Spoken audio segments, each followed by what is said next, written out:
ಅದು ಮೂದಾರ ಇಟ್ಕೋತಾರೆ ಅಂತ ಹಗ್ಗ ಅಡಿದ್ದಾರೆ ಅಡಿಂದ ಹಾಕ್ತೀನಿ.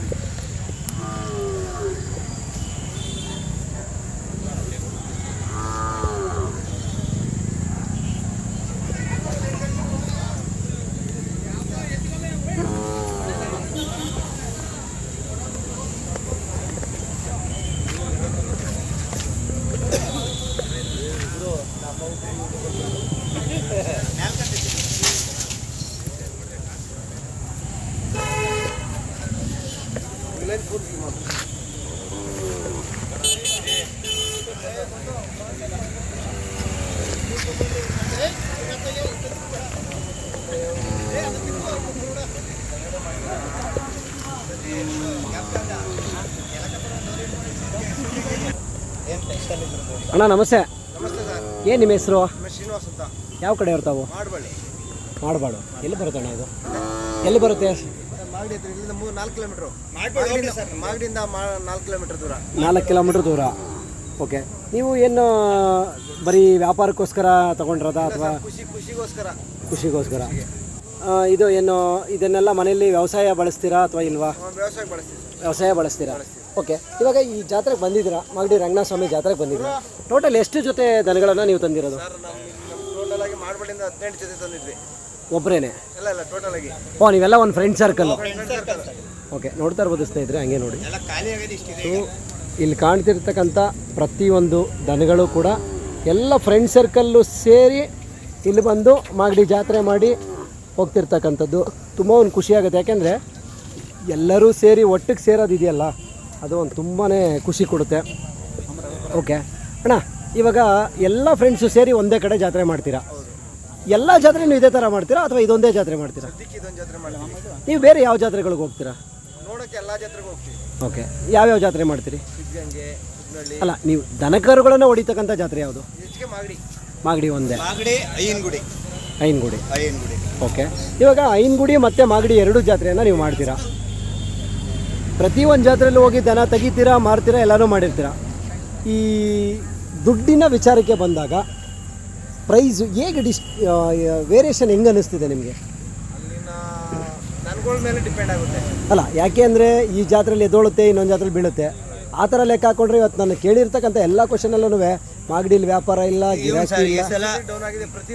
ನಿಜ ಸರ್. ಈ ಸಲ ಪ್ರತಿ ವರ್ಷ ಲೆಕ್ಕ ಹಾಕೊಂಡ್ರೆ ಪ್ರತಿ ವರ್ಷ ಏನಿತ್ತು ಅಂದರೆ ನಾವು ಹೇಳಿರೋ ಬೆಲೆಯಲ್ಲಿ 2,000-3,000 ಅಷ್ಟೇ ಬಾರ್ಗಿನ್ ಮಾಡಿಕೊಡ್ತಾ ಇದ್ದಿದ್ದು. ಈ ಸಲ ನಾವು ಹೇಳಿದ ವ್ಯಾಪಾರಕ್ಕೆ ಎಲ್ಲೋ 1 ಲಕ್ಷ ಹೇಳಿದ್ರೆ 60,000, 80,000 ಈ ಥರ ಕೇಳ್ತಾ ಇದ್ದಾರೆ. ನಾವೆಲ್ಲ ಐನಗುಡಿಲೆಲ್ಲ ತಂದಿರೋದೆಲ್ಲ 80,000, 90,000 ಅಲ್ಲೇ ಕೊಡ್ತಾ ಬಂದಿದ್ದೀವಿ. ಇಲ್ಲೆಲ್ಲ 60, 70 ಸಿಕ್ಕಾಪಟ್ಟೆ ಚೆಂಗ್ಲಿದೆ ಸರ್. ಈ ಸತಿ ಮಾಗಡಿ ಫುಲ್ಲು ಡೌನ್ ಆಗ್ಬಿಟ್ಟಿದೆ. ಇನ್ಮೇಲೆ ಈ ಥರ ನೋಡಿದ್ರೆ ಮನೆಗೆ ಒಂದು ಜೊತೆ ಸಾಕೊಂಡು ಮಲ್ಲಿರಬೇಕು, ಮಾಗಡಿಗೆ ಇನ್ನು ಜಾತ್ರೆಗೆ ಬರಬಾರ್ದು ಅನಿಸ್ತಾ ಇದೆ. ಸಾಕೋದೇ ಬೇಡ ಅನಿಸ್ತಾ ಇದೆ. ನಾವೇನಿಲ್ಲ ಅಂದ್ರೂ ಒಬ್ಬೊಬ್ರು 3-4 ಜೊತೆ ಸಾಕ್ತಾ ಇದ್ದೀವಿ. ಈ ವ್ಯಾಪಾರ ನೋಡಿದ್ರೆ ತಿಂಡಿ ರೇಟ್ಗಳೆಲ್ಲ ಜಾಸ್ತಿ ಆಗಿಬಿಟ್ಟಿದೆ. ತುಂಬ ರೇಟ್ ಜಾಸ್ತಿ ಆಗಿದೆ. ತಿಂಡಿ ಒಂದೇ ಎಲ್ಲ ಹಾಲು ಮೊಟ್ಟೆ ನಾವು ತಿನ್ನೋದಕ್ಕಿಂತ ಹೆಚ್ಚಾಗಿ ಅವೇ ಸಾಕ್ತಾ ಇದ್ದೀವಿ. ಆದರೂ ನಾವೇನದು ದುಡ್ಡು ಬರುತ್ತೆ ಅಂತ ಸಾಕ್ತಾ ಇಲ್ಲ, ಒಂದು ಖುಷಿಗೆ ಸಾಕ್ತಾ ಇದ್ದೀವಿ. ಆದರೂ ಇಲ್ಲಿನ ಬೆಲೆ ಈ ಸಲ ಕಮ್ಮಿ ಅನಿಸ್ತು ಸರ್. ತುಂಬ ಕಮ್ಮಿ ಅನಿಸ್ತು.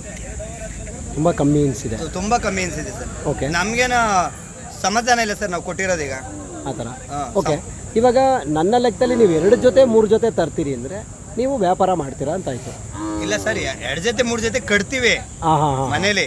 ನಾವು ತೊಗೊಂಡೋಗೋದು ಎಂಥದ್ದು ಎಲ್ಲ ಚಿಕ್ಕದು. ಈ ಸೈಜಿನ ಕ್ವಾಲಿಟಿಲಿ ತೊಗೊಂಡೋಗಿ ನಾವೆಲ್ಲ ಅಲ್ಲಾಗ ತಕ್ಕನೂ ಸಾಕ್ತೀವಿ. 2 ಹಲ್ಲು ಜಾಸ್ತಿ ಫಲ ಮಾಡೇ ಮಾರುವಂಥದ್ದು ನಾವೆಲ್ಲ. Breeding purpose. ನಾವು ಫಲಿನಸ್ಗಳೇ ಜಾಸ್ತಿ ಇಲ್ಲಿ ನಮ್ಮ ಈ ದಾವಣಿಲೆಲ್ಲ ಅದೇ ಜಾಸ್ತಿ ಮಾರಿದ್ದು. ಆದರೂ ಈ ಸಲ ನಮಗೆ ಬೆಂಬಲ ಬೆಲೆ ಸಿಗಲಿಲ್ಲ. ಇವಾಗ ಈ ವರ್ಷ ಟೋಟಲ್ ಎಲ್ಲರೂ ಸೇರಿ ಎಷ್ಟು ಜೊತೆ ನಿಮ್ಮ ಪೆಂಡಾಲಲ್ಲಿತ್ತು? ಟೋಟಲ್ 16 ಜೊತೆ ಇತ್ತು ಸರ್. ಎಷ್ಟು ಜೊತೆ ಮಾರಾಟ ಮಾಡಿದ್ರು? ಈಗ ಕಮ್ಮಿ ಅಂದರೆ 16ರಲ್ಲಿ ಒಂದು ಅರ್ಧ ಮಾರಿದ್ವಿ ಸರ್. ಅರ್ಧ ಮಾರಿದ್ವಿ ಸರ್. ಓಕೆ. ಇವಾಗ ಇದೊಂದು ಹಸುಕರು ಕೂಡ ನೀವು ಇಟ್ಕೊಂಡಿದ್ದೀರಾ. ಇದು ಎಷ್ಟು ಹಾಲು ಬರುತ್ತೆ ಮತ್ತು ಏನು ಹಲ್ಲಾಗಿದೆ ಸರ್? ಇದು ಕಡೆ ಇದು ಈದಾಗ 1.5 ಲೀಟ್ರ್ ಅಷ್ಟು ಕೊಡ್ತಾ ಇತ್ತು. ನಾವೇನು ಇದರೊಳಗೆ ಜಾಸ್ತಿ ಹಾಲು ಕರಿತಾ ಇರಲಿಲ್ಲ. ಸೀಮೆಸೆ ಇರೋದ್ರಿಂದ ಅದರೊಳಗೆ ಉಪಯೋಗಿಸ್ಕೊತಾ ಇದ್ದೋ. ಯಾಕೆಂದರೆ ಅದು ಹಂಗೆ ಬಿಟ್ಟರೆ ಇನ್ನೊಂದ್ಸಲ ಕರ್ಸಲ್ಲ ಅಂದ್ಬಿಟ್ಟು ನಮ್ಗೆ ಎಷ್ಟು ಬೇಕು ಅಷ್ಟು ಕರ್ಕೋತಾ ಇದ್ದೋ. ಮಿಕ್ಕಿದೆಲ್ಲ ಕರಿಗೆ ಬಿಡ್ತಾ ಇದೆ ಸರ್. ಓಕೆ. ಇವಾಗ ಎಷ್ಟಿದೆ ಹಾಲು? ಈಗ ಒಂದು ಅರ್ಧ ಲೀಟ್ರ್ ಕೊಡ್ತಾ ಇದೆ ಸರ್. ಅರ್ಧ ಲೀಟ್ರ್ ಕೊಡ್ತಾ ಇದೆ. ಇವಾಗ ಇದು ಏನು ಸೇಲ್ಗೆ ಇಟ್ಟಿರೋದ ನೀವು? ಸೇಲ್ ಆಗಿದೆ ಸರ್, ಇದೆ ಸೇಲ್ ಆಗಿದೆ. ಎಷ್ಟಕ್ಕೆ ಸೇಲ್ ಮಾಡಿ? 95,000 ಸೇಲ್ ಮಾಡಿ. ಸುಳ್ಳು ಹೇಳ್ಬಾರ್ದು. ಇಲ್ಲ ಸರ್, ರಂಗನಾಥ ಸ್ವಾಮಿ ಜಾತ್ರೆಲಿ ಇದ್ದೀವಿ, ಸುಳ್ಳು ಹೇಳ್ಬಾರ್ದು, ನಿಜ ಹೇಳಿ. ನಿಜವಾಗ್ಲೂ ಸರ್ 95,000 ಆಯ್ತು. ಹ್ಞೂ ಸರ್. ಇವಾಗ ನೀವು ಬರ್ತಾರಲ್ಲ ಬೆಳಗ್ಗೆ ದನ ಇಟ್ಕೊಳ್ಳೋರು, ಅವ್ರನ್ನೇ ಕೇಳಿ, ಎಲ್ಲಿಯವರು ಅಲ್ಲ, ಇಲ್ಲೇ ಯಾವ್ದು ಅಷ್ಟು ರೇಟ್ ಇದೆಯಾ? ಕಾಟ್ರಮಳ್ಳಿ ಅವ್ರು ಇಟ್ಕೊಂಡಿದ್ದಾರೆ. ನಮ್ಗೆ ಇದು ಕಮ್ಮಿ ಆಯ್ತು ಸರ್. ಹೌದಾ? ಕಮ್ಮಿ ಆಯ್ತು ಇದು ಕ್ವಾಲಿಟಿ. ನಾವು ಅಷ್ಟು ಕೊಟ್ಟಿದೀವಿ ಅಂತ ನಮ್ಗೆ ಸಮಾಧಾನ ಇಲ್ಲ, ಇದು ಹಂಗೆ ಕಮ್ಮಿ ಆಗಿದೆ. ಅಲ್ಲ ಈಗ ಯಾಕೆ ಅಂತಂದರೆ, ಈಗ ಒಂದು ಚಿಕ್ಕ ಕರು ಒಂದು ಹಸು ಅಂದರೆ ತುಂಬ ರೇಟ್ ಜಾಸ್ತಿ ಆದಾಗ ಮತ್ತು ಕಮ್ಮಿ ಆದಾಗ ವೇರಿಯೇಷನ್ಗಳನ್ನು ನೋಡಿದ್ರೆ, ಸರ್ ಇದು ಓರಿ ಆಗಿದ್ರೆ ಇದ್ರ ಬೆಲೆ ಎಲ್ಲ ಇರ್ತಿತ್ತು. ಹೆಣ್ಗರ ಓರಿ ಮಟ್ಟದಲ್ಲಿ ಹುಟ್ಟಿದೆ ಸರ್ ಇದು. ನೀವು ಇಡೀ ಮಾಗಡಿನೇ ನೋಡ್ಕೊಂಬಂದ್ರು ನೀವು ಸುಮಾರು ಕಡೆ ವಿಡಿಯೋ ಮಾಡಿದ್ದೀರಾ. ಈ ತರ ಕರ ನಿಮ್ಗೆ ನೋಡಿರ್ಬೋದು. ಆದ್ರೆ ಆ ತರ ಇರೋದ್ರಿಂದನೇ ಅವರು ಪಾರ್ಟಿ ಬಂಡವಾಳ ಅಷ್ಟು ಹಾಕಿರೋದು. ಈಗ ಆಲೆ ಕೊಟ್ಟಾದ್ಮೇಲೂ ತುಂಬಾ ತಿರ್ಗಾ ಲಾಭಕ್ಕೆ ಕೇಳಿರೋರು ಇದ್ದಾರೆ. ಇನ್ನೂ 1,000 ಕೊಡಿಸ್ತೀವಿ ಕೊಡಿ ಅಂತ ಕೇಳಿದವರು ಕೇಳ್ಕೊಂಡು ಹೋಗಿರೋರು ಇದ್ದಾರೆ. ಆ ಥರ. ಹೌದು ಸರ್. ಓಕೆ, ಇವನ್ನೆಲ್ಲ ನೀವು ಊಟ ಮಾಡ್ತೀರಲ್ಲ, ವೀಕ್ಷಕರು ಹೊರಗಡೆಯವರು ಬೇಕು ಅಂದರೆ ಕೊಡ್ತೀರಾ ನೀವು? ಕೊಡ್ತೀವಿ ಸರ್, ಮನೆ ಹತ್ರನೂ ಕೊಡ್ತೀವಿ. ಓಕೆ, ನಿಮ್ಮ ಮೊಬೈಲ್ ನಂಬರು? 9731 09 40 81. ಓಕೆ, ಈಗ ನಾವು ಪ್ರತಿ ಜಾತ್ರೆನೂ ಹೋಗ್ತೀವಿ ಸರ್. ಪ್ರತಿ ಜಾತ್ರೆ ಬೇಬಿ ಮೇಲ್ಕೋಟೆ ಅಂದರೆ ಎಲ್ಲ ಕಡೆ ತರ್ತೀರಾ ಸರ್? ನೋಡಕ್ಕೋಸ್ಕರನೇ ಹೋಗ್ತೀವಿ. ಹಾಂ ಹಾಂ ಹಾಂ. ಅಲ್ಲಿನ ಜನ ಹೆಂಗ್ ಸಾಕಿದ್ದಾರೆ ಅಂತ. ಅಲ್ಲೆಲ್ಲ ಕುಂಡಕಲ್ಲ ಸರ್, ತುಂಬಾ ಬಜಾರ್ ಜಾಸ್ತಿ. ಅಲ್ಲೆಲ್ಲ ಒಂದ್ ಜೊತೆ ಹೆಣ್ಣಸ್ಗಳು ಒಂದ್ ಎರಡಲ್ಲೂ ಅಲ್ಲಾಗದಿರೋ ಕೊಂಡ್ಬೇಕು ಅಂದ್ರೆ 6 ಲಕ್ಷ ತೊಗೊಳ್ಬೇಕು. ಆ ಮಟ್ಟದಲ್ಲಿ ಇರೋ ದನನು ಇಲ್ಲೂ ಬಂದಿದೆ, ಹೆಣ್ಣು ದನ. ಇಲ್ಲೇ 4 ಲಕ್ಷ ಹೇಳ್ತಾ ಇದ್ದಾರೆ ಹೆಣ್ಣು ದನಿಗೆ. ಇವತ್ತು ಓರಿಗೆ ಬಂಡವಾಳ ಇದೆಯಾ ಗೊತ್ತಿಲ್ಲ, ಹೆಣ್ಣು ದನಿಗಂತೂ ವ್ಯಾಪಾರ ಇದೆ. ಆದ್ರೆ ಮಾಗಡಿ ರೇಟ್ಗೆ ಇವತ್ತು ವ್ಯಾಪಾರ ಕಮ್ಮಿ ಆಗೈತೆ. ವ್ಯಾಪಾರ ಕಮ್ಮಿ ಸರಿ ಸರ್. ಓಕೆ, ಪ್ರತಿ ಸಲಕ್ಕೆ ಲೆಕ್ಕ ಹಾಕೊಂಡ್ರೆ ಈಗ 2024-23 ಸಾಲಿನಲ್ಲಿ ಲೆಕ್ಕ ಹಾಕೊಂಡ್ರೆ 2026 ಬೆಲೆ ಸಿಕ್ಕಿಲ್ಲ, ಬೆಂಬಲ ಬೆಲೆ ಸಿಕ್ಕಿಲ್ಲ. ಇದಕ್ಕೆ ಏನು ಕಾರಣ ಇರ್ಬೋದು ಸರ್? ಈಗ ಏನಾಗಿದೆ ಅಂದರೆ, ಮೊದಲೆಲ್ಲ ತುಂಬ ಕಮ್ಮಿ ಕಟ್ತಾ ಇದ್ರು. ಇಷ್ಟೊಂದು ಹಳ್ಳಿಕಾರು ಅದು ಇದು ಅಂತ ಫೇಮಸ್ ಆಗಿರಲಿಲ್ಲ. ಈಗ ಸ್ವಲ್ಪ ಹಳ್ಳಿಕಾರು ಅಂತ ಫೇಮಸ್ ಆದಮೇಲೆ ಈಗ ಜನ ಏನು ಮಾಡಿಬಿಟ್ಟಿದ್ದಾರೆ, ತುಂಬ ಜನ ಹುಡುಗರು ಸರ್ಕಲ್ ಇದೆಯಲ್ಲ. ಓಕೆ ಅಣ್ಣ, ಇವಾಗ ಹೊಸ ಹುಡುಗರು ತುಂಬ ಹೆಚ್ಕೊಂಡಿದ್ದಾರೆ, ಅದಕ್ಕೋಸ್ಕರ ರೇಟ್ ಜಾಸ್ತಿ ಆಗ್ತಿದೆ ಆಗ್ತಿದೆ ಸರ್. ಅದಂತೂ ಖಂಡಿತ. ಮೊದಲೆಲ್ಲ ಇಷ್ಟೊಂದು ಇರ್ತೇನೆ ಇರಲಿಲ್ಲ. ನಾವು ಅಲ್ಲೇ 2023-24ನೇ ಸಾಲಲ್ಲಿ ಕಟ್ಬೇಕಾದ್ರೆ ಕಮ್ಮಿ ಅಂದ್ರೆ ಒಂದು 5-6 ಜೊತೆ ಅಷ್ಟೇ ಇಲ್ಲಿ ಕಟ್ಕೋತಾ ಇದ್ದೀವಿ ನಾವು. ಈಗ 16 ಜೊತೆ ಆಗಿದೆ. ಮುಂದೆ ಇನ್ನೇ ಜಾಸ್ತಿ ಆದರೂ ಆಗ್ಬೋದೇನೋ ಆ ಥರ ಆಗದೆ. ಅದ್ರ ಮಧ್ಯೆ ಏನಾಗಿದೆ ಅಂದರೆ, ನಾವು ಈ ಸುಮಾರು ಜಾತ್ರೆಗಳನ್ನೆಲ್ಲ ಸುತ್ತೀವಿ. ಕೆಂಗಲ್ಲು, ಅದ್ರ ಬಿಟ್ರೆ ಇನ್ನು ಇದು ಬೂಕುನ್ ಬೆಟ್ಟ, ಮುಡುಕ್ತೋರೆ, ಬೇಬಿ, ಸಿಹಳ್ಳಿ ಅಲ್ಲೆಲ್ಲ ಹೋಗ್ತೀವಿ. ಅಲ್ಲೆಲ್ಲ ಏನು ಅನಿಸ್ತೈತೆ, ನಮ್ಮವೇ ಕಮ್ಮಿ ಅನಿಸ್ತೈತೆ. ಅಲ್ಲೆಲ್ಲ ಲಕ್ಷ ಮೇಲ್ಪಟ್ಟೆ ಹೊರತು ಲಕ್ಷಕ್ಕೂ ಸಿಗೋದಿಲ್ಲ ಸರ್. ಹೆಣ್ದನ ಅಲ್ಲಿ ತಗೊಳಕ್ಕೆ ಆಗಲ್ಲ. ಏನಿಲ್ಲ 3 ಲಕ್ಷ. ಈ ಥರ ಎಲ್ಲ ಬೆಲೆ ಜಾಸ್ತಿ ಆಗೋಕ್ಕೆ ಮೂಲ ಕಾರಣ ಏನಿರ್ಬೋದು? ಕಮ್ಮಿ ಆಗೋ ಕಾರಣ, ಜಾಸ್ತಿ ಆಗೋ ಕಾರಣ? ದಳ್ಳಾಳಿಗಳು, ಮಧ್ಯವರ್ತಿಗಳು. ನಾನು 4 ಲಕ್ಷ ಕೊಟ್ಟೆ, ಅವ್ರು ಕೊಟ್ಟಿರೋದು ಒಳಗಡೆ ಕಮ್ಮಿನೇ ಇರುತ್ತೆ. 1 ಲಕ್ಷಕ್ಕೆ 2 ಲಕ್ಷಕ್ಕೂ ಕೊಟ್ಟಿರ್ತಾರೆ. ನಾನು 4 ಲಕ್ಷ ಕೊಟ್ಟೆ ಅಂತಾರೆ. ನಾವು ಇನ್ನೊಂದ್ ಕಡೆ ಹೋದಾಗ ಅವ್ನು 4 ಲಕ್ಷ ಕೊಟ್ಟವನು ಇದು ಕೊಡಬಾರ್ದ, ನಾವು ಇದಕ್ಕೂ ಕೊಡ್ಬೋದು ಅಂತ ನಾವು ಬೆಲೆ ಕೊಟ್ಟು ತಂದಿರ್ತೀವಿ. ಇಲ್ಲಿ ಬಂದು ನಾನು ಹೇಳ್ತೇನೆ, ಏನ್ ಕಿತ್ 4 ಲಕ್ಷ ಬಾ ಕೊಡಿಸ್ತೀನಿ, ಅಲ್ಲ ಐತೆ 50,000 ಕೇಳ್ತಾರೆ. ನಾವು ಲಕ್ಷ ಅಂದ್ರೆ 50,000ಕ್ಕೆ ಕೊಡ್ತೀಯ ಅಂತ ಕೇಳ್ತಾರೆ. ಓಕೆ, ಅಂದ್ರೆ ನಿಮ್ಮ ಲೆಕ್ಕಾಚಾರದಲ್ಲಿ ದಳ್ಳಾಳಿಗಳಿಂದನೂ ಸ್ವಲ್ಪ ವ್ಯಾಪಾರ ಆಗ್ತಾ ಇದೆ. ಆಮೇಲೆ ಕೊಟ್ಟವರು ಕರೆಕ್ಟ್ ಬೆಲೆ ಹೇಳ್ತಿಲ್ಲ, ಸುಮ್ಮನೆ ಕೊಟ್ಟಿರೋದು ಎಷ್ಟೋ ಅವ್ರು ಹೇಳೋದೇ ಎಷ್ಟೋ ಆಗ್ತಾ ಇದೆ. ಅದು ಹಂಗಾಗಿ ನಾವು ಅವ್ರು ಅಷ್ಟು ಕೊಟ್ಟವ್ರಲ್ಲ, ನಾವು ಹಂಗೆ ಮಾಡಬೇಕು ಅಂತ ಹೋಗ್ತೀವಿ. ಅದು ನಾವೆಲ್ಲ ಟೋಪಿ ಹಾಕಿಸ್ಕೊತಾ ಇದ್ದೀವಿ. ಹೌದು ಸರ್. ಅಂದರೆ ಇದಕ್ಕೆಲ್ಲ ಈಗ ಬೆಲೆ ಜಾಸ್ತಿ ಆಗೋದಕ್ಕೆ, ಕಮ್ಮಿ ಆಗೋದಕ್ಕೆ ದಳ್ಳಾಳಿಗಳು, ಮಧ್ಯವರ್ತಿಗಳೇ ಕಾರಣ. ಮೀಡಿಯಾನು ಜಾಸ್ತಿ ಆಗಿದೆ ಸರ್. ಮೀಡಿಯಾದಲ್ಲಿ ಮಾರೋರು ಕಡಿಮೆಗೆ ತೋರ್ಸೋದು ಜಾಸ್ತಿ ಅಂತ ಹೇಳ್ಬಿಟ್ಟು ಎಲ್ಲ ಇದು ಮಾಡ್ತಿದ್ದಾರೆ. ಮೀಡಿಯಾದಿಂದನೂ ಸ್ವಲ್ಪ ಬರ್ತಾ ಹೊಡಿತಾ ಇದ್ದಾರೆ. ಅಂದರೆ ಈಗ ಸೋಷಿಯಲ್ ಮೀಡಿಯಾಗಳಲ್ಲಿ ಜಾಸ್ತಿ ಹೇಳಿಸ್ಕೊಳ್ಳೋದು, ಪಬ್ಲಿಸಿಟಿ ತಗೊಳ್ಳೋದು, ಈ ಥರ ಪ್ರಾಬ್ಲಮ್ಸು. ಓಕೆ ಅಣ್ಣ, ಇವಾಗ ಜಾತ್ರೆಗೆ ಬಂದಿದ್ದೀರಾ, ಇವಾಗ ಎಲ್ಲ ದನಗಳನ್ನು ತಂದಿರ್ತೀರಾ, ಮಾರಿರ್ತೀರಾ, ಇಲ್ಲ ಅಂದರೆ ವಾಪಸ್ ಮನೆ ಹೊಡ್ಕೊಂಡು ಹೋಗ್ತೀರಾ. ಇವಾಗ ಈ ಜಾತ್ರೆಯಲ್ಲಿ ನಿಮಗೆ ಸೌಕರ್ಯ ಎಲ್ಲ ಸಿಗ್ತಾ, ಅಥವಾ ಊಟ ತಿಂಡಿ ಆಗ್ಬೋದು, ನೀರು ಸಿಕ್ಕಿದೆ ಸರ್, ಏನು ತೊಂದರೆ ಏನಿಲ್ಲ? ಈಗ 2 ವರ್ಷದಿಂದ ಊಟ ತಿಂಡಿ ಎಲ್ಲ ಸಿಗ್ತಿದೆ. ನೀರಿನ ವ್ಯವಸ್ಥೆ ಎಲ್ಲ ಚೆನ್ನಾಗಿ ಮಾಡಿದ್ದಾರೆ. ಲೈಟಿಂಗ್ಸ್ ಎಲ್ಲ ಇರೋದ್ರೊಳಗೆ ಪರವಾಗಿಲ್ಲ ಅನ್ಕೋತೀನಿ. ಲೆಕ್ಕಾಚಾರ ಏನು ಆ ಥರ ಪ್ರಾಬ್ಲಮ್ ಆಗಿರೋವಂಥದ್ದೆಲ್ಲ ವೆಟನರಿ ಎಲ್ಲನೂ ಇಟ್ಟಿದ್ದಾರೆ. ಆ ಥರ ಏನು ತೊಂದರೆ ಆಗಿಲ್ಲ. ಅದ್ರ ಬಗ್ಗೆ 2 ಮಾತಿಲ್ಲ ಸರ್. ಆ ಥರ. ಓಕೆ ಅಣ್ಣ, ಈಗ ಇಲ್ಲಿರ್ತಕ್ಕಂಥ ಯಾವುದೇ ಒಂದು ದನಗಳದ್ದು ಒಂದು ಫೋಟೋನ ಕ್ಯಾಪ್ಚರ್ ಮಾಡಿ ನಿಮ್ಗೆ ವಾಟ್ಸಪ್ಪಲ್ಲಿ ಮಾಡಿದ್ರೆ ಅದ್ರ ಬೆಲೆ ನೀವು ಹೇಳ್ಬೋದಾ? ಹೇಳ್ತೀನಿ ಸರ್. ಓಕೆ, ಆಮೇಲೆ ಯಾರೇ ಗ್ರಾಹಕರು ಫೋನ್ ಮಾಡಿದ್ರೆ ಅಥವಾ ನಮ್ಮ ವೀಕ್ಷಣೆ ಮಾಡ್ತಕ್ಕಂಥ ಯೂಟ್ಯೂಬರ್ಸಲ್ಲಿ ಎಷ್ಟೋ ಜನ ರೈತರೇ ಇರ್ತಾರೆ, ಗೊತ್ತಿಲ್ಲದೆ ಇರೋರು ಇರ್ತಾರೆ. ಅವಾಗ ಅವರು ಕಳಿಸ್ಕೊಟ್ರೆ ಅದಕ್ಕೆ ನೀವು ದನ ಕೊಡ್ತೀರಾ, ಏನು ತೊಂದರೆ ಏನಿಲ್ಲ ಅಲ್ಲ? ಓಕೆ, ನಾನು ಕೇಳಿದ್ರಲ್ಲಿ ಏನಾದ್ರು ಬೇಜಾರು? ಏನಿಲ್ಲ ಸರ್, ಬೇಜಾರೇನಿಲ್ಲ. ನೀವು ಒಳ್ಳೆ ಕ್ವಶನ್ ಕೇಳಿದ್ರೆ ನಾವು ಅದಕ್ಕೆ ಆಗೋವಂಥ ಆನ್ಸರ್ ಕೊಟ್ಟಿದ್ವಿ sir. Okay sir, thank you. Thank you sir. ನೋಡಿ ಜನ ನೋಡಿ ಯಾವ ಥರ ಅಂದರೆ, ನೋಡಿ ಒಂದು ಒಳ್ಳೆ ಕರು ಬಂದಿದೆ ಅಂದರೆ ಹುಡ್ಕೊಂಬರೋದು ಅಂದರೆ ನೋಡಿ ಹಿಂಗೆ ನೋಡಿ. ತುಂಬ ಜನ ಇದ್ದಾರೆ, ಕೊಟ್ಟಾದ್ಮೇಲಂತೂ ಹಂಗೆ ತುಂಬ ಜನನೇ ಇದ್ದಾರೆ ಅದಕ್ಕೆ. ನೋಡಿ ಇವರು ನಮ್ಮ ರಾಮನಗರದವರು, ಸೋಮು ಅಂತ ನಮ್ಮ ಆತ್ಮೀಯ ಸ್ನೇಹಿತರು, ಗೆಳೆಯರು. ನೋಡಿ ಒಂದು ಕರು ಅಲ್ಲಿ ರೋಡಲ್ಲಿ ಹೋಯ್ತಾ ಕಾಣಿಸ್ಬಿಡ್ತು, ಕಾರ್ನ ಶಿಸ್ತಾಗಿ ಎಳೆದ್ಬಿಟ್ರು, ಶಿಸ್ತಾಗಿ ಬಂದ್ಬಿಟ್ರು ಅತೆಗೆ. ಏನು ಅನ್ಸುತ್ತೆ? ಏನೋ ಒಂದು ಖುಷಿ ಆಗುತ್ತೆ. ಸೋಮವಾರ ನಮಸ್ಕಾರ. ಏನು ಅನ್ಸುತ್ತೆ? ತುಂಬ ಖುಷಿ ಆಗುತ್ತೆ. ಇಡೀ ನಮ್ಮ ರಾಮನಗರ ಮಾಗಡಿ ಜಾತ್ರೆ ಅಂದರೆ ತುಂಬ ಅದ್ಭುತವಾಗಿ ನಡೀತಾ ಇದೆ. ಓಕೆ, ಹಾಗಾಗಿ ದನಗಳು ಅಂದರೆ ಹಂಗೇನೆ ಇಡೀ ರಾಮನಗರ ಸುತ್ತೇ ಅಲ್ಲ, ರಾಮನಗರ ಜಿಲ್ಲೆ ಅಂದ್ರೇ ಹಳ್ಳಿಕಾರಿಗೆ ಹೆಸರು ಆ ಥರ ಇವತ್ತು. ಓಕೆ, ಇವಾಗ ಈ ಕರು ನೋಡಿದ ತಕ್ಷಣ ನೀವು ಕಾರ್ನ ಸೈಡ್ಗೆ ಹಾಕಿ ಬಂದ್ಬಿಟ್ರಿ, ಹೆಂಗೆ ಅನ್ಸುತ್ತೆ? ತುಂಬ ಚೆನ್ನಾಗೈತೆ, ಒಳ್ಳೆ ಪದಾರ್ಥ, ಒಳ್ಳೆ ಜಾತಿ ಊಟ ಐತೆ. ಹಂಗೆ ಹಾಸಿನಲ್ಲಿ ಈ ಕರು ಊಟ ಐತೆ ಅಂದರೆ ಒಂದು ಆ ಥರ ಅಲ್ಲ. ಈಗ ನೀವು ಓರಿ ಮೇಲೆ ಡಿಪೆಂಡ್ ಮಾಡ್ತೀರಾ, ಹಸು ಮೇಲೆ ಡಿಪೆಂಡ್ ಮಾಡ್ತೀರಾ? ಎರಡೂ ಡಿಪೆಂಡ್ ಮಾಡ್ತೀವಿ ನಾವು. ಎರಡು ಡಿಪೆಂಡ್ ಮಾಡಿ. ಐತೆ ಅಂದರೆ ಓರಿನೂ ಇಂಪಾರ್ಟೆಂಟೇ, ಓಕೆ, ಹಸುನೂ ಇಂಪಾರ್ಟೆಂಟೇ. ಒಂದೊಂದು ಕರುಗಳು ಓರಿ ಮೇಲೆ ಬೀಳ್ತದೆ, ಒಂದೊಂದು ಕರು ಹಸು ಮೇಲೆ ಬೀಳ್ತದೆ. ಹಾಂ, ಎರಡೂ ಡಿಪೆಂಡ್ ಮಾಡಲೇಬೇಕು. ಹಸು ಕರು ಅಂದರೆ ಓರಿನೂ ಲೆಕ್ಕಾಚಾರ ಬರುತ್ತೆ, ಹಸುನೂ ಲೆಕ್ಕಾಚಾರ ಬರುತ್ತೆ. ಆ ಥರ. ಓಕೆ, ಈಗ ಒಟ್ಟಿನಲ್ಲಿ ಕರು ನೋಡಿದ ತಕ್ಷಣ ಎಲ್ಲೋ ಒಂದು ಕಡೆ ಈ ಕರು ನಮಗೆ ಬೇಕು ಅಂತ ಅನ್ನೋ ಥರ ಖುಷಿ ಆಗುತ್ತೆ. Okay, thank you. ಹಾಂ, ಹೇಳಿ ಹೇಳಿ ಹೇಳಿ ಹೇಳಿ ಏನೋ ಹೇಳ್ತಿದ್ರಿ, ಹೇಳಿ. ಓಕೆ, ಈಗ ನೀವು ಮಾಗಡಿ ಜಾತ್ರೆಗೆ ಏನು ಹಾಕ್ಲಿಲ್ವಾ? ನಾನು ಹಾಕ್ಬೇಕಾಯ್ತು, ಕಾರಣದಿಂದ ಮಾಡಿಸಿ. ಓಕೆ, ಹಾಗಾಗಿ ಈ ಸರಿ ಸ್ಟಾಪ್ ಮಾಡ್ಕೊಂಡು ಮಾಡಿ ನೆಕ್ಸ್ಟ್ ವರ್ಷ ಅದ್ದೂರಿಯಾಗಿ ಮಾಡೋಣ, ಮೆರವಣಿಗೆ ಏನಾದ್ರು ಮಾಡೋಣ. ಮಾಡ್ತಾ ಇದೆ ವರ್ಷ ಮೆರವಣಿಗೆ ಎಲ್ಲ ಮಾಡ್ತಾ ಇದೆ. ಓಕೆ, ಈ ವರ್ಷ ಸ್ವಲ್ಪ ಅದೇ ಓರಿ ಇದಾಗಿದ್ದರಿಂದ ಹಾಕಿಲ್ಲ. ನೆಕ್ಸ್ಟ್ ವರ್ಷದಿಂದ ಜೋರಾಗಿ ಮಾಡೋಣ, ಎಲ್ಲ ಸ್ನೇಹಿತರೆಲ್ಲ ಸೇರಿ ದೊಡ್ಡ ಮಟ್ಟದಲ್ಲಿ. ಓಕೆ, ನಾವು ಕೈ ಜೋಡಿಸ್ತೀವಿ, ಆದಷ್ಟು ಖುಷಿಯಾಗಿ ಮಾಡೋಣ. ನಮ್ಮ ರೈತರ ಹಬ್ಬ ಇದು, ತುಂಬ ಖುಷಿ ಆಗುತ್ತೆ.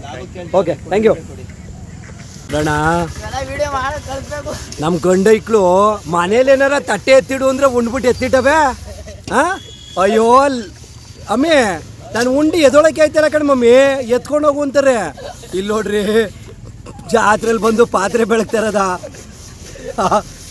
ಹಾಂ, ಯಾ ಮಟ್ಟಕ್ಕೆ ಪಾತ್ರೆ ಬೆಳಗ್ತಾವ್ರೆ ಇವ್ರು, ಅಪ್ರಿ ಅಲ್ಲ ಸ್ವಾಮಿ. ಇಲ್ಲಿ ನೋಡ್ರಿ, ಇಲ್ಲಿ ನೋಡ್ರಿ, ನೋಡಿಲಿ ಪಾತ್ರೆ ಫಸ್ಟ್ ಬೆಳಗ್ತಿದ್ದವ್ರು ಇವರು, ಅವ್ರ ಕೈ ಕೊಟ್ಬಿಟ್ಟು ನೀರು ಯಾವ ಥರ ಆ್ಯಕ್ಟಿಂಗ್ ಮಾಡೋದು. ಹಾಂ, ನೋಡಿ ಈ ಥರ ಎಲ್ಲ ಯಪ್ಪ ಯಪ್ಪ ಎಂತೆಂಥ ಕಳ್ರವ್ರಪ್ಪ. ಅಯ್ಯೋ, ಹಾಂ, ಲೆಕ್ಕ ಹಾಕೊಳ್ಳಿ. ಇದು ನಮ್ಮ ಮಮ್ಮಿ ಮನೇಲಿ ನೋಡ್ತಿದ್ದಂಗೆ ನೆಕ್ಸ್ಟ್ ಡೇ ನೀನೇ ಪಾತ್ರೆ ತೊಳಿಬೇಕು, ಬಾ ಮಾಡಿಸ್ತೀನಿ. ನೋಡ್ತಾ ಇರ್ಬೋದು, ಈ ಒಂದು ಪೆಂಡಾಲ್ಗೆ ಬಂದಾಗ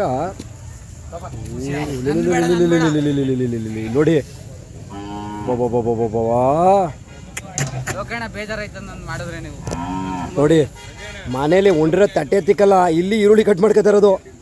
ಹಾಂ, ಚಿತ್ರಾನ್ನ ಮಾಡ್ಕೊಳಕ್ಕೆ. ಯಪ್ಪ ಯಪ್ಪ ಯಪ್ಪ, ನೋಡಿ ಹಂಗೆ ನೋಡ್ಕೊಳ್ಳಿ. ಹಾಂ, ಎಂತೆಂಥ ನಮ್ಮ ಹುಡುಗರು ಇದ್ದಾರಪ್ಪ ಯಪ್ಪ. ನೋಡಿ ನೋಡಿ ನೋಡಿ ನೋಡಿ, ಆಯ್ತು ಆಯ್ತು ಆಯಿತು. ನೋಡಿ ಇದು ನಿಜಕ್ಕೂ ತುಂಬ ಒಂದು ಖುಷಿ ಕೊಡ್ತಕ್ಕಂಥದ್ದು ಅಂದರೆ ನೋಡಿ ಇದು. ಯಾಕೆಂದರೆ ಹುಡುಗರು ಮನೇಲಿ ನಾವು ಹೇಗಿರ್ತೀವಿ ಅನ್ನೋದು ಇಂಪಾರ್ಟೆಂಟ್ ಅಲ್ಲ, ಹೊರಗಡೆ ಬಂದಾಗ ಎಲ್ಲ ಕೆಲಸವನ್ನು ನಾವು ಮಾಡ್ತೀವಿ ಅನ್ನೋದೇ ಒಂದು ಇಂಪಾರ್ಟೆಂಟು. ತುಂಬ ಒಂದು ಖುಷಿ ಆಗುತ್ತೆ. ಯಾಕೆಂದರೆ ನಾವು ಮನೆಯಲ್ಲಿ ಕೆಲಸ ಮಾಡ್ತೀವೋ ಬಿಡ್ತೀವೋ ಅದು ಸೆಕೆಂಡ್ರಿ. ಯಾಕೆಂದರೆ ಮನೆಯಲ್ಲಿ ಅಪ್ಪ ಅಮ್ಮ ತುಂಬ ಮುದ್ದಾಗಿ ಸಾಕಿರ್ತಾರೆ, ತುಂಬ ಒಂದು ಖುಷಿ ಆಗ್ತಾ ಇರುತ್ತೆ. ಇಲ್ಲಿ ಬಂದಾಗ ಈ ದನಕರುಗಳು, ಹೊರಗಿನ ಫ್ರೆಂಡ್ಸು, ಇದೆಲ್ಲವನ್ನು ನಾವು ಬೆರೆತಿ ನಿಂತ್ಕೊಂಡಾಗ ತುಂಬಾ ಒಂದು ಖುಷಿ ಅನ್ನೋದು ತುಂಬ ಜಾಸ್ತಿ ಸಿಗುತ್ತೆ. ಯಾಕೆ ಅಂತಂದರೆ ಇಲ್ಲಿರ್ತಕ್ಕಂಥ ಪ್ರತಿಯೊಂದು ದನದ ವಿಚಾರದಲ್ಲೂ ಹೇಳಿರ್ತೀನಿ, ಯಾವುದೇ ಒಂದು ದನ ಬೇಕು ಅಂದರೂ ಇಂಡಿವಿಜುವಲ್ಲಾಗಿ ಅದನ್ನು ಸ್ಕ್ರೀನ್ಶಾಟ್ ಮಾಡಿ ಫೋಟೋನ ಅವ್ರಿಗೆ ಕಳಿಸ್ಕೊಟ್ರೆ ಅವರು 101% ನಿಮಗೆ ಅದ್ರ ಬಗ್ಗೆ ಡೀಟೇಲ್ಸ್ ಹೇಳ್ತಾರೆ. ಬನ್ನಿ ಆ ರೈತರನ್ನೆಲ್ಲ ಮಾತಾಡ್ಸೋಣ, ಹೇಗೆ ಎತ್ತ ಎಲ್ಲವನ್ನು ಕೂಡ. ಇಲ್ಲಿರ್ತಕ್ಕಂಥ ಪ್ರತಿಯೊಂದು ದನಗಳನ್ನು ಯಾವುದೇ ಒಂದು ಜೋಡಿ ಬೇಕು ಅಂದರೂ ಅದನ್ನು ಸ್ಕ್ರೀನ್ಶಾಟ್ ಮಾಡಿ ಅವ್ರಿಗೆ ಕಳಿಸಿದ್ರೆ ಅವರು ಅದನ್ನು ನಿಮಗೆ ವಿಚಾರವನ್ನು ಮುಟ್ಟಿಸ್ತಾರೆ. ತುಂಬ ಒಂದು ಖುಷಿ ಆಗುತ್ತೆ. ಯಾಕೆ ಅಂತಂದರೆ ಯಾರೇ ಆಗ್ಬೋದು ಈ ಥರ ದನ ಕರುಗಳನ್ನು ತಂದು ಸಾಕಿ ಇಷ್ಟೆಲ್ಲ ಮಾಡಿ ಜಾತ್ರೆಗೆ ಬಂದು ಅವುಗಳ ಜೊತೆಯಲ್ಲಿ ಕಾಲ ಕಳೆದು ಅದ್ರ ಜೊತೆಲಿ ಇದ್ದು ತುಂಬ ಒಂದು ಖುಷಿಯಾಗಿ ಹೋಗ್ತಾರಲ್ಲ, ಅದು ಒಂದು ತುಂಬ ಒಂದು ಖುಷಿ ಕೊಡ್ತಕ್ಕಂಥ ವಿಚಾರ. ಪ್ರತಿಯೊಂದು ದನಗಳ ವಿಚಾರದಲ್ಲೂ ಅಷ್ಟೇ, ಪ್ರತಿಯೊಂದು ಎತ್ತುಗಳ ವಿಚಾರದಲ್ಲೂ ಅಷ್ಟೇ ತುಂಬಾ ಚೆನ್ನಾಗಿದ್ದಾವೆ. ಪ್ರತಿಯೊಂದು ಜೋಡಿಗಳನ್ನು ನೋಡಿದಾಗ ಹೆಂಗೆ ಜೊತೆ ಮಾಡ್ತಾರೆ ಇವರು, ಹೆಂಗೆ ಇದನ್ನೆಲ್ಲ ಇಷ್ಟು ಕತ್ತುದ್ದ ಇರೋದು, ಒಂದೇ ಥರ ಮುಖ, ಒಂದೇ ಥರ ಸೊಂಟ, ಪ್ರತಿಯೊಂದನ್ನು ಅವರು ಇದು ಮಾಡೋದ್ರಿಂದ ತುಂಬ ಒಂದು ಖುಷಿ ಆಗುತ್ತೆ. ನೋಡಿ, ಇದೊಂದು ಒಂಟಿ ಆ ಪೇರ್ ಮಾಡಿರೋ ರೀತಿ ಆಗ್ಬೋದು, ಎಷ್ಟು ಒಂದು ಖುಷಿ ಕೊಡುತ್ತೆ ಅಂದರೆ ತುಂಬ ಒಂದು ಅದ್ಭುತವಾಗಿರುತ್ತೆ ಎಲ್ಲವನ್ನು. ನೋಡಿ, ಎಲ್ಲರೂ ಸೇರ್ಕೊಬಿಟ್ಟವ್ರೆ, ಎಲ್ಲ ಪೂರ್ತಿ ಒಂದು ಟೀಮ್ ಇದು. ಆ ಟೀಮ್ ಪೂರ್ತಿ ನೋಡಿ ಯಾವ ಒಂದು ಲೆಕ್ಕಾಚಾರಕ್ಕೆ ಅಂದರೆ ಇದು ಕಾನ್ಫರೆನ್ಸ್ ಮೀಟಿಂಗ್. ಇದು ಇವತ್ತು ಸಂಜೆ ಏನೇನು ನಡೀಬೇಕು ಜಾತ್ರೆಯಲ್ಲಿ, ಹೇಗೆ ನಾವೆಲ್ಲರೂ ಸೇರಿದ್ದೀವಿ, ಈ ಖುಷಿನ ಹಿಂಗೆ ನೆನಪಾಗಿರಬೇಕು, ಆ ಥರ ಏನಾರ ಮಾಡೋಣ ಅಂತ. ಇಲ್ಲಿ ಯಾರು ನಾವು ದೊಡ್ಡವರು ಚಿಕ್ಕವರು ಅಂತೇನಿಲ್ಲ, ಎಲ್ಲರೂ ಸೇರ್ಕೊಂಬಿಡ್ತಾರೆ. ಯಾಕೆ ಅಂದರೆ ಇಂಪಾರ್ಟೆಂಟು, ಫೋಕಸ್ ಮಾಡಿ ತೋರಿಸ್ತೀವಿ ಒಂದು 2-3 ಜನನ. ನೋಡಿ ನೋಡಿ ನೋಡಿ ಹಿಂಗೆ ಈ ಜನಕ್ಕೆ ಗೊತ್ತಾಗಿರ್ತದೆ. ಕ್ಯಾಮ್ರಾ ಆನ್ ಮಾಡಿಲ್ಲ ಬಿಡಿ ಸಮಯ, ನಾನು ಸುಮ್ಮನೆ ಹಿಂಗೆಲ್ಲ ತೆಗೆದುಬಿಟ್ರೆ ಆಮೇಲೆ ನಮ್ಮದು ಇಮೇಜ್ ಹಾಳಾಗ್ಬಿಡ್ತದೆ. ನೋಡ್ಕೊಳ್ಳಿ ಎಲ್ಲ ನೋಡಿ ನೋಡಿ ಹಿಂಗೆ ನೋಡಿ ಈ ಥರ ನೋಡಿ ಹಿರಿ ಮನುಷ್ಯರುಗಳು ಎಲ್ಲ ಇವ್ರು ಹೆಂಗೆ ಅಂದರೆ ಈ ಕೆಲವು ಹಳೆ ಕಾಲದ ಪಟಾಪಟಿ ಚಟಿನೂ ಕೂಡ ಎಲ್ಲ ವಯಸ್ಸು ಹುಡುಗರ ಜೊತೆ ಸೇರ್ಕೊಂಡ್ಬಿಡ್ತಾರೆ. ಇನ್ನೇನೇನು ಇವರೆಲ್ಲ ಮಾಡ್ಬೋದು, ಪ್ಲ್ಯಾನ್ ಏನೇನು ಇರ್ತವೆ ಇವತ್ತು. ನನಗೆ ಯಾಕೋ ಡೌಟ್ ಬರ್ತದೆ, ಇವತ್ತಿಲ್ಲೇ ಇವ್ರನ್ನ ಸರ್ಚಿಂಗ್ ಮಾಡೋಣ. ಸಂಜೆ ತಿರ್ಬೇಕು ಈ ಕಡೆ ಒಂಚೂರು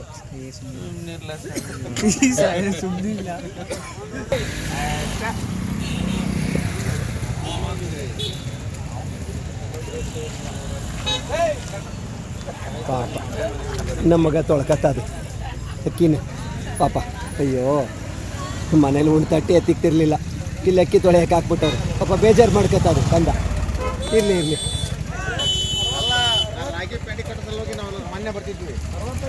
ನೋಡ್ತಾ ಇರ್ಬೋದು.